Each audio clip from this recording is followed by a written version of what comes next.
Yes. So what? I'm so sorry. I'm writing it in like 5th floor or 6th floor. Fifth. You know what? We used to be on the 6th floor. Well, I know, Yeah. but I mean, I used to know it all the time, every time. That's right. Yeah, all right, so I'm writing this down. So I 5th floor. I've done that one. I don't know what's wrong with me. I did it last month. Went up the wrong floor. And I'm actually early. So, Patti, let me introduce you here. Okay.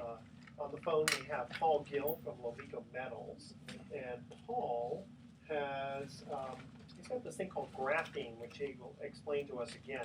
Now, he was on in September, but we're having him on again to kind of give us an update. And then what we'll do is I've already recorded, like I said, the first segment with Mark. So what I'm going to do is instead of the welcome you're listening to investment investing, it's going to be welcome back. And let me just make sure that I already do and tell me what to do and I'll. okay.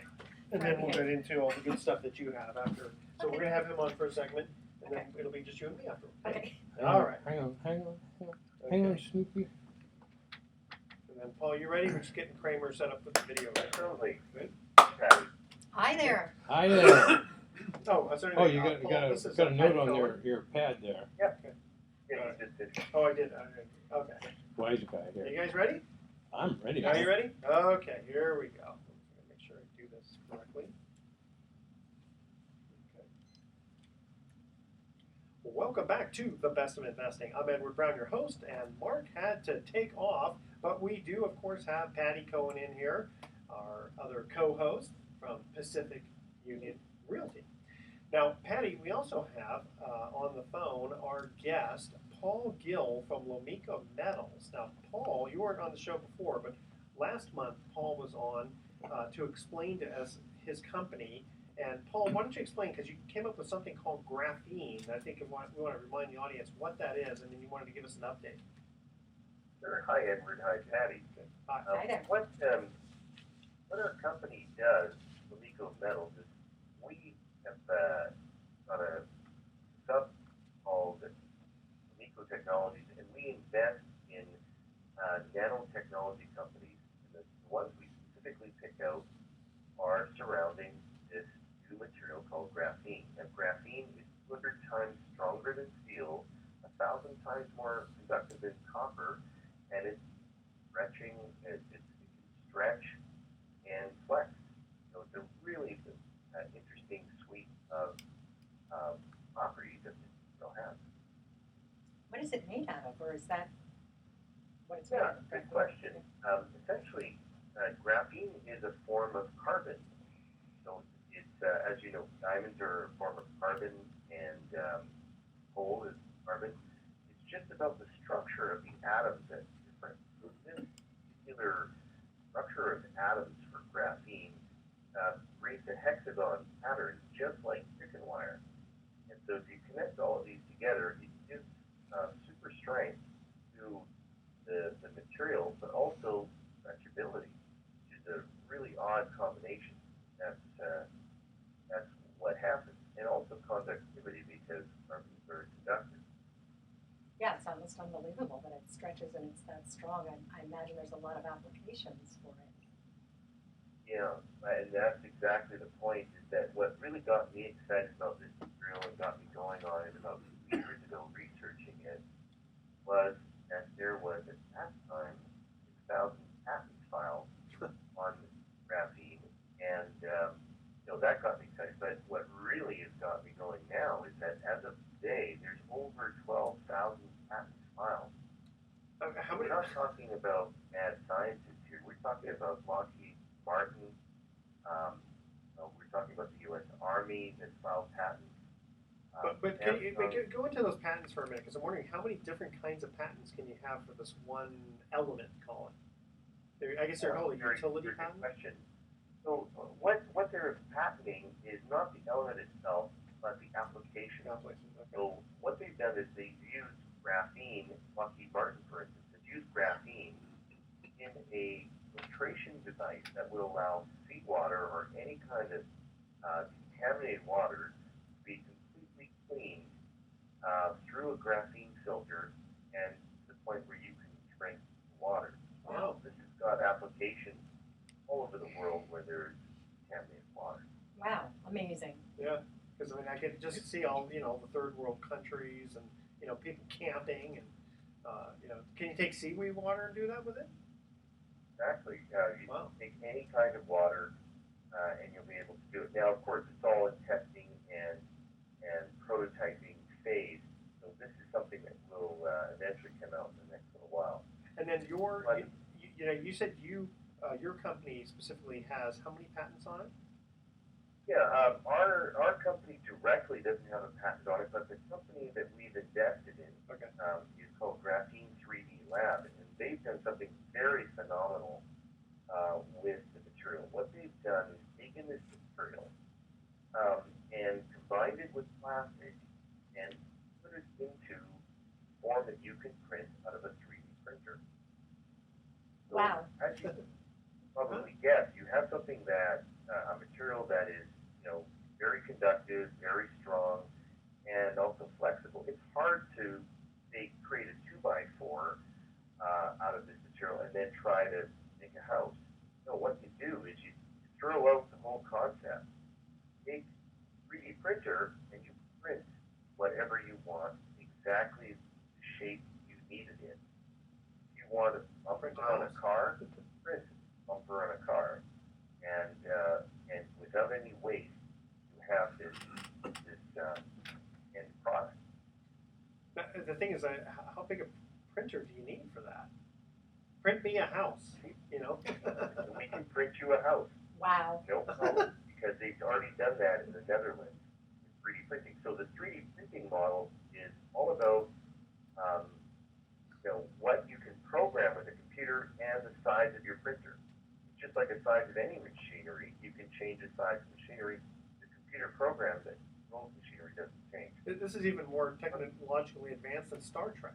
Yeah. I mean, it's they didn't even think about stuff like this back then. Here I'm spending my day talking to people about their getting test there. inspection. It is getting there, because really what you're trying to accomplish is taking material that is one shape and converting it into a completely different shape and making it a solid.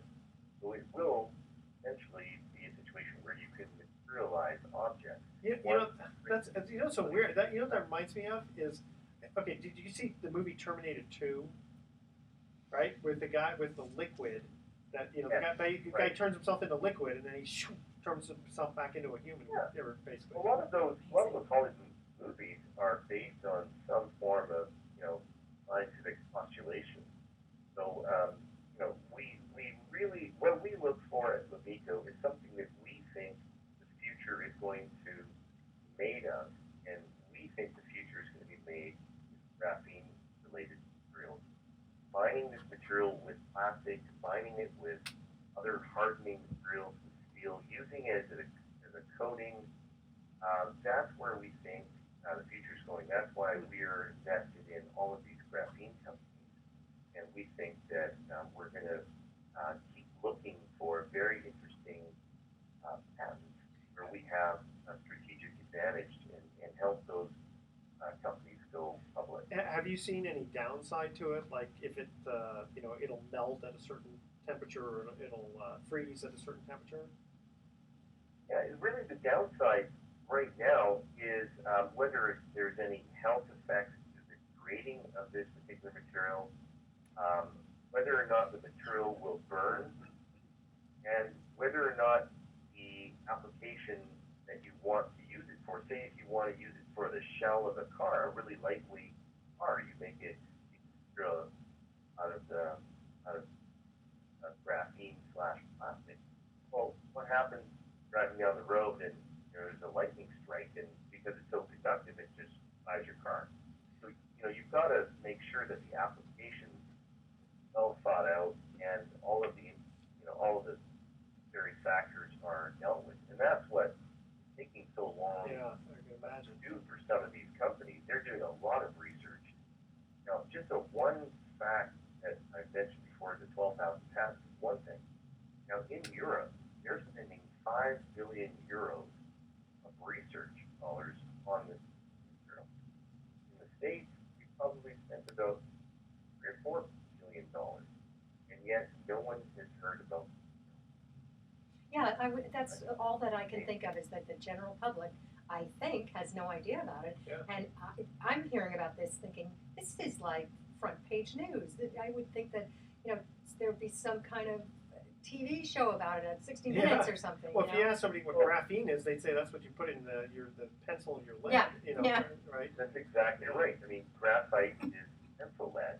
That's the weirdest part about this, is that it's been there all along. Graphite has been with us, and it's just a lower form of carbon as well. You can see that same material, which is the amazing thing. We're made out of carbon. Carbon is us. This is stuff that we know very well. We've known it all of our existence. Can you make diamond? Can you make diamonds out of it? Well, no, because graphene is one form of carbon. Diamond is just another form of carbon. So with pressure, you can make it, coal into diamond. You don't have to worry about making graphene into diamond. But this is a completely separate functioning material, right? Because it has 6 carbon atoms, whereas diamond might have X amount more. And I'm not sure of the scientific science behind that, but so it has a specific function, and I think that the most important thing to remember is the conductivity. Imagine graphene chips in computers. Imagine you can take big, huge copper wires that you used to use in your house and reduce them down to, drawing a simple thin connector between your light and your light switch. Well, how Those are the kinds of things that we're thinking about. how long do you think before we actually see it come to market? Well, that's the other beauty of it, is that you're watching right now, and if you watch closely, it's almost like watching a flower bloom very slowly, because there are graphene light bulbs that have been brought to market. There's a graphene tennis racket, which Djokovic actually used. It was the U.S. champion. And he actually endorses the head tennis racket, which is made out of graphene. So the percolating through all of these various systems. And the interesting thing, the thing you can relate it to most is plastic. We don't even think about plastic, but in 1940, 1950, there was no such thing as plastic. Oh, that's a good point. Yeah. Starting to get invented, but now it's everywhere, and I think that's where graphene can be compared to, is that the advent of plastic. Now, your company, it's not publicly traded, is it? Well, Lomiko Metals is publicly traded. It's Okay. traded in the OTCQX under the symbol LMRMF. But what we decided to do is model that company as sort of an investing company that goes and looks at these. It's like a holding company.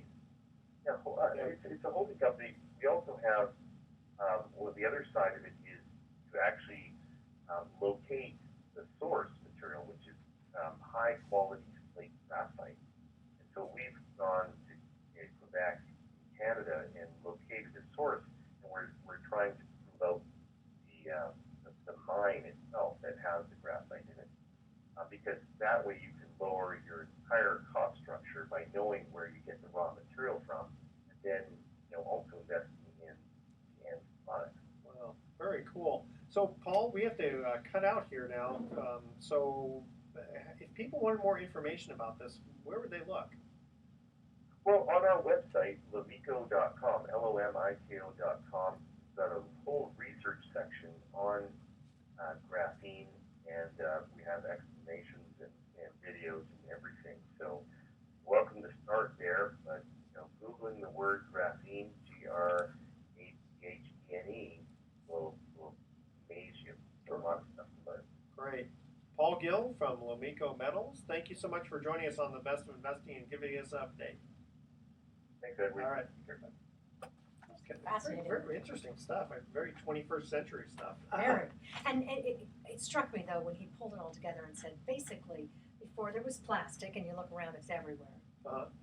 Before there was plastic, we couldn't imagine all the applications for plastic, and now we take it for granted. Yeah, exactly. That's a very good example. Okay, so unfortunately, I forgot when we got back from break, we were so fascinated with having Paul on, I forgot to give the trivia question and answer that we when we cut off from the last break.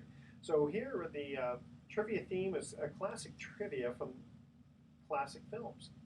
And here was the question from the previous commercial break. Rebel Without a Cause, a classic teen film from 1955, has a dubious distinction.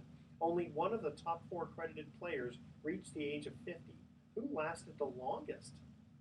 And the answer was Jim Backus. Remember Thurston Howell III? Yes. Because both James Dean, Sal Mineo, and Natalie Wood never lived past the age of 50. Wow. Okay, so now we're going to cut to our second commercial break. And here's the trivia question. The star of the classic 60s detective film wanted Robert Vaughn to play opposite him. The film was about a witness protection watch that goes wrong, very wrong. Name the film. All right? First caller with the correct answer wins a free 3-day, 2-night stay at the Lighthouse Resort. Call 888-912-1190 to answer that question. Make sure to include your name and your email address. Speak slowly. Spell out your email one letter at a time. And don't touch that dial because the best of investing will be right back. How I forgot we were on the air. I know. Okay. I know. This is the first time I've ever had to record that and then It's a go little back. different today. Yeah, it's a little different today. All right. So this is going to be considered segment 2. Golly. So we're actually going to be shorter today. Well, it's okay because Mark already kind of. That's what I mean. Yeah, So there's no like I'll be questions. here less time. Yeah, Yeah. that's correct. Okay, that's all I'm getting to. Good.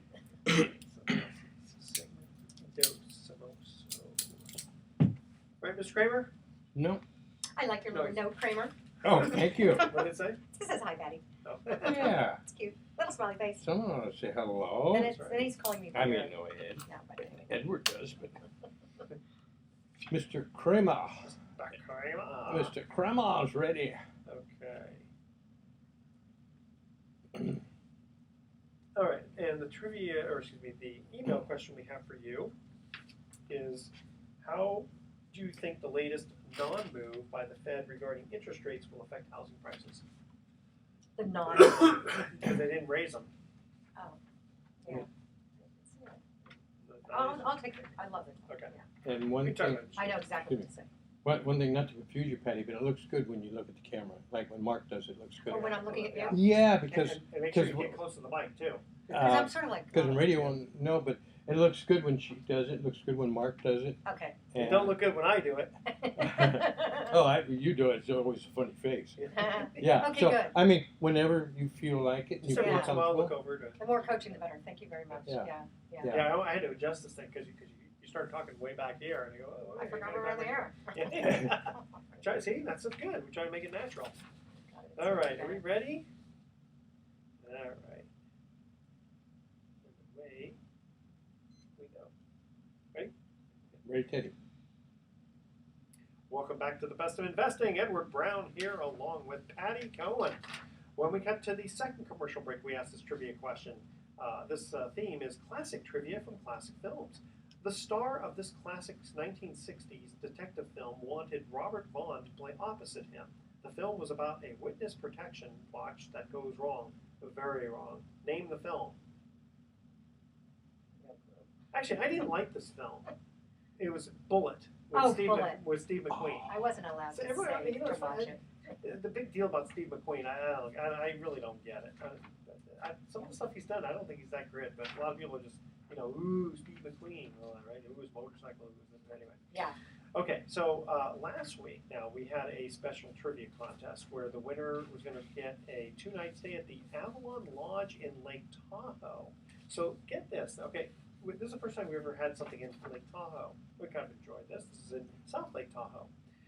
The Avalon Lodge, and the website is avalonlodge.com, and you can reach them at 775-783-1175. Love this. They have fireplaces in the room. Great amenities, most of them are complimentary, like a light and healthy breakfast, activity gear to use, like bikes, kayaks, and snowshoes. That's fun. In every room, you get a French press coffee, and just steps to all fun, like walking to the lifts or the lake or gambling, dining and shopping, seasonal pool, and year-round hot tub. And I don't know if you go skiing, but when I go skiing, it's awesome if you can get a place where you just walk right out. Oh, that's the best. You know, that Yeah. really is the best. So check them out, avalonlodge.com, 775-783-1175. And here was the question and our winner. Almost 1 out of 10 people have squirted this in their eye. What? And the answer was jalapeno pepper juice. And our winner was One-Eyed Jack. Intentionally? No. No. Just kidding. The winner was Sam in Saratoga. Okay, so Patti, we got an email from a listener that wanted to know, and we figured this is probably best for you. It says, how do you think the latest non-move by the Fed regarding interest rates will affect housing prices? It is a good question, and one that people keep wondering about, but I have found that a change in interest rates don't make that much difference. Okay. And actually, this is what about a non-change? And in residential real estate, which is where I focus, people are doing it for lots of different reasons. It's a lifestyle change, a divorce, a baby, empty nest, or whatever. So they don't really necessarily base their decisions on interest rates.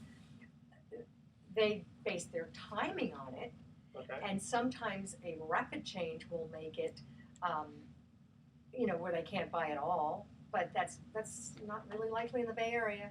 Okay, so yeah. basically then you don't really feel like the non-interest or the non-change in interest rates is really going to affect housing that much. Yeah, I don't. And we're in our second selling season right now, and it's just picked up. And it actually took a little longer. So maybe, I hadn't thought about it until this minute, maybe that was it. People were holding back, thinking if there's going to be a change. Yeah. But if the general consensus is there's going to be a change in interest rates, generally they're going to go up, not down, and when that's coming, it spurs people to move so that, to lock in now. Because they're afraid that if they don't, interest rates will keep going up. Exactly. Yeah. So that didn't happen at all, that I could see. Okay, fair Yeah. enough. Want to tell us what's going on in latest in real estate? Oh, it's great.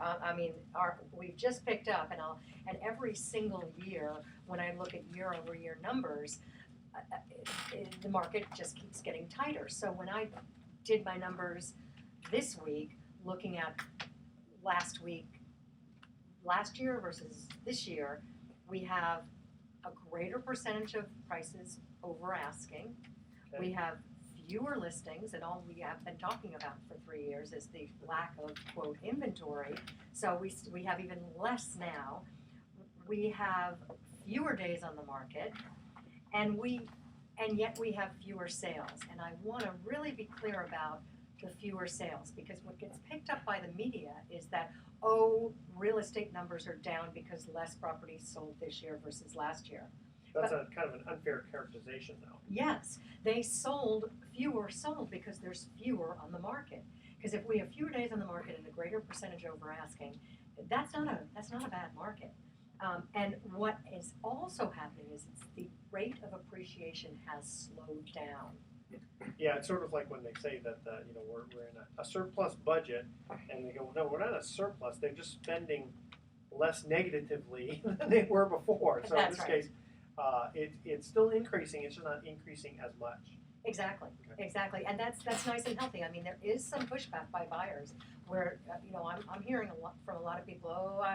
I think we're getting to a bubble here. I think we're getting to the peak. So there's a little pushback. It's also kind of the point where sellers are getting on the bandwagon and maybe being a little unrealistic. Oh yeah. So but we still have fewer days on the market and a higher percentage over asking. And I have heard that a little more from a commercial brokerage meeting that I went to, where but some of these sellers were getting so greedy that they just said, no, I know I'm asking this, but I want more. And then when they lost the sale, guess what? The price actually dropped. Yes. Be And careful. what happens is when we start seeing properties stay on the market for a long time, buyers start doubting themselves, and they're like, I'm stepping out. There's a glut of inventory. Well, no, there isn't. We have some unrealistic sellers. So then whenever there's confusion in the air, that's when the market starts changing a little bit. So I think this fourth quarter coming up is going to really tell a lot about the future. I think also, and tell me if I'm wrong, when a property stays on the market for too long, buyers themselves kind of wonder what's wrong. What's wrong with it? Yeah, is it just overpriced, or is there something wrong with the property? Exactly. That's exactly right, and it's all price. I mean, let's just say it's worth $1.5 million. Would somebody buy it at $2 million? No. Would somebody buy it at $1 million? You and I would right now. Yeah, Buy even if it's got problems, you can fix it Exactly. within that price range. So yeah. it's all price. So All if you price, put something $1.5 million on it, $1.9 million, it's going to sit there. Gotcha. Yeah. Okay, very cool. I'm going to change the subject here for just a minute. Did you hear about, this is one of those pet peeves I have, is about silly, trivial class action lawsuits. I hate that. Don't you hate that too? Yeah. Okay, did you hear about the LinkedIn one? Did you get an email? I got an email. Yeah.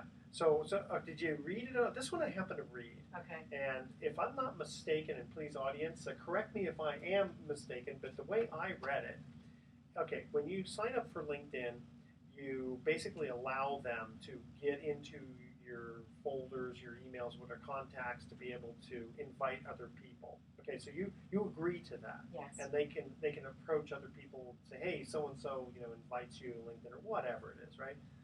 So I'm thinking, okay, so where's this lawsuit coming from? Well, the attorneys, and I can't remember their names, decided it was inappropriate for LinkedIn to send a second email to whatever the contacts were. So you approved them to contact these people, I guess, via one email. But when they sent out a second email, oh, that's got to be the worst thing in the world. Yeah. And so there's something ridiculous, like a $13 million settlement that LinkedIn agreed to, of which $3.5 million or so is going to go to the attorneys. All because LinkedIn was allowed to send one email, Yeah. but not a second email. Yeah. No, Did was I it read that only? wrong? I did actually. Now that you're reminding me, I did read it. And was it only a second email, or I thought it was more than one, and they kind of hounded people? I'm not sure. But Maybe, what I but- do know about LinkedIn, and I have been embarrassed more than once as you just scroll through and click here. Yes, I'm agreeing to it, but I didn't know that they were going to immediately send an email to every contact in my address book Gotcha. to be my friend, be your friend. Yeah, or whatever so I am yeah, on LinkedIn. yeah. And I didn't like that. And of course I agreed to it, so I can't sue them. But the way they do it, I think I wouldn't have asked a lot of those people. And for whatever reason. I can appreciate that. And I think it's the same thing. A lot of times I just go ahead and scroll through and say, yeah, I'm fine with this. Okay, maybe they shouldn't have sent one more email or whatever, but gosh, a $13 million settlement and the attorneys to get almost $3.5+ million for that. To me, it's like, come on. I mean, it's not like a PG&E basically hiding the fact that they're contaminating the water and Exactly. people are dying left and right. I mean, that's different. I don't know. That's just I'm pretty sure each and every one of us gets an email at least once a day on that we don't want. Like maybe exactly. 1,500. Yeah. Yeah. So there's not a lot of damage. Yeah, and I hate those scam ones. Those to me just drive me bananas. Okay, we're going to cut to our third and final commercial break. Here's, again, classic trivia from classic films. Small town boy meets small town girl. They fall in love. They decide to rob rather than work. The male lead also produced this well-rewarded film. Name the film. The first caller with the correct answer wins a free 3-day, 2-night stay at the Lighthouse Resort. Call 888-912-1190 to answer that question. Stay with us. You're going to be listening more to The Best of Investing with Edward Brown and Patti Cohen, because Mark is off for the rest of the day.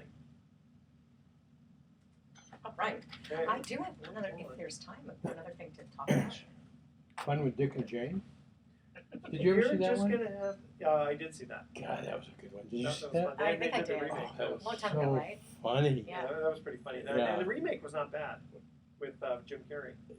I It was okay. but the like, first one- after seeing the first one. Jill St. John? Yeah. Fonda was Fonda, yeah. great, and I forget who he was, but he was fantastic too. I love comedies. Sometimes it's just too much in a day, and you just want to Yeah. get some popcorn and laugh. Yeah. That's right. It's funny. I really got into Everybody Loves Raymond. Oh, And, I mean, some of the stuff there is just, the brother is taking off his his shoes got big feet and they Yeah. smell. He goes, Patti from Seinfeld. You probably like Seinfeld. oh, I You love like Seinfeld too. Yeah. Seinfeld's He says, great. Love that. he goes, smells like a skunk that came out of the ass of another skunk. Exactly. So you have got that New York humor. Oh, Me yeah, too. of course. Yeah. All right, let me. So I have one more thing to talk about. There's like cool ranch in Napa that's on the market. Oh, okay. And it's kind of sexy. People like that. Whatever. Okay. So let me. Let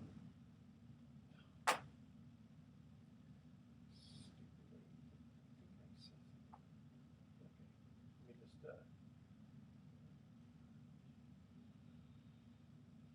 Okay, it's going to be a very short one. 3 minutes. Okay. So we'll let you talk about that. Okay. We'll be done. All right. Ready? And away we go.